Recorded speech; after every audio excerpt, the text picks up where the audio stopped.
welcome to e-learning. I am Nikhil Agarwal in front of you to tell basic concepts of accountancy. होता क्या है, जब हम class 11th में आते हैं, अगर हम साइंस स्ट्रीम चुनते हैं तो कहीं ना कहीं हम उससे जुड़े हुए होते हैं, बिकॉज हम फर्स्ट से 10th तक लेकर साइंस पढ़े हुए होते हैं। वहीं अगर हम आर्ट्स स्ट्रीम चुनते हैं तो हम कहीं ना कहीं उससे भी जुड़े हुए होते हैं। क्यों? क्योंकि हम फर्स्ट से ही 10th तक पढ़ के आए होते हैं।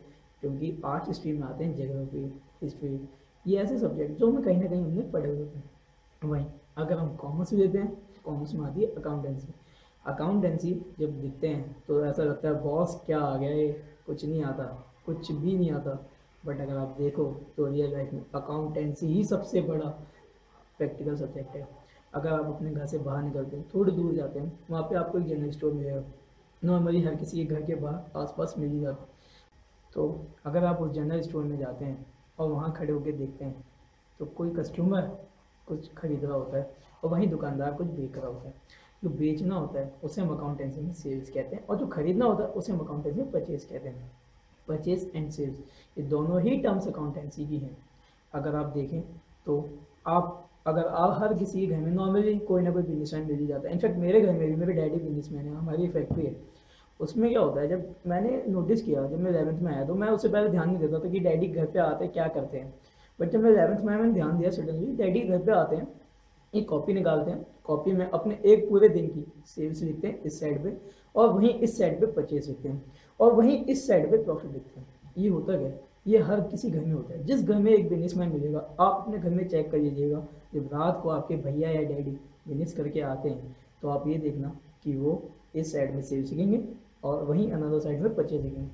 तो हर घर में जब हमें बिजनेस देखने को मिला तो हर घर में हमें अकाउंटेंसी देखने को मिली।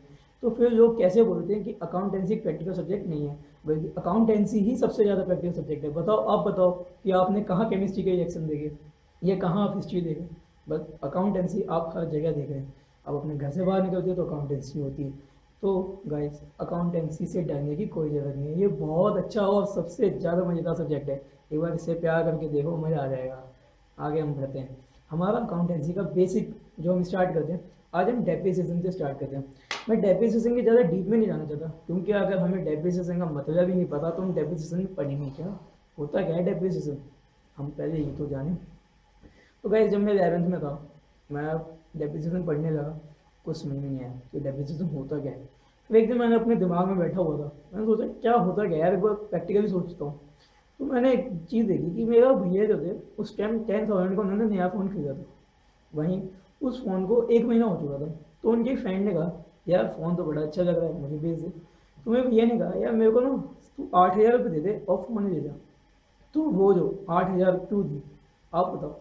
जब कोई बंदा, कोई पर्सन 10,000 का कोई मोबाइल फ़ोन परचेज करता है तो वो 8,000 का क्यों बेच रहा है, 2,000 की वैल्यू क्यों घटी, क्यों घटी गाइस। अगर वो मेरा भाई उसे कहता कि आप 10,000 का वो फ़ोन खरीद लो तो वो खरीदता, मेरे ख्याल से तो नहीं खरीदता। वो कहता भाई मैं इसे जाके मार्केट से नया ले लूँगा 10,000 का, सिंपल सी बात है।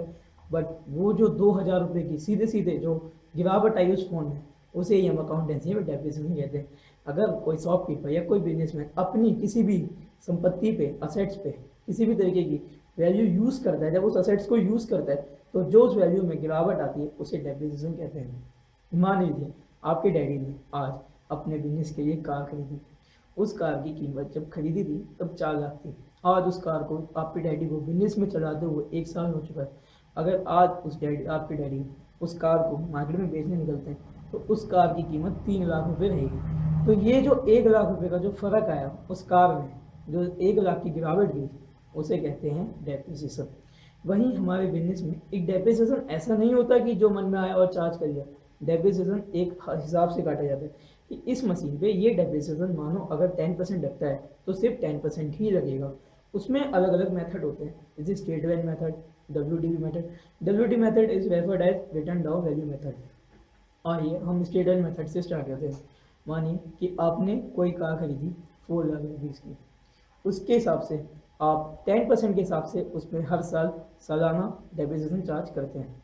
अगर आप 4 लाख का 10% निकालेंगे तो ये होते हैं 40,000 रुपीज़।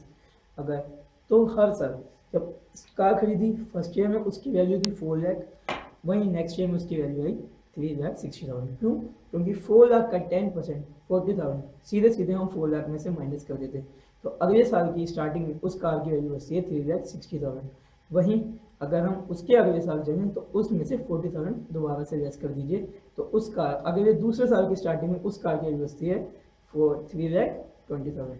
तो ये जो रेगुलर बेसिस पे 40,000 हर साल के कट रहे हैं, इसे स्ट्रेट लाइन मेथड में डेप्रिसिएशन चार्जेबल कहेंगे। वहीं अगर हम रिटर्न डाउन वैल्यू मेथड से चार्ज करें डेप्रिसिएशन, तो इसमें उतनी ही गिरावट आएगी जितने की आप जिस हिसाब से रिटर्न डाउन वैल्यू मेथड से डेप्रिसिएशन चार्ज करते हैं।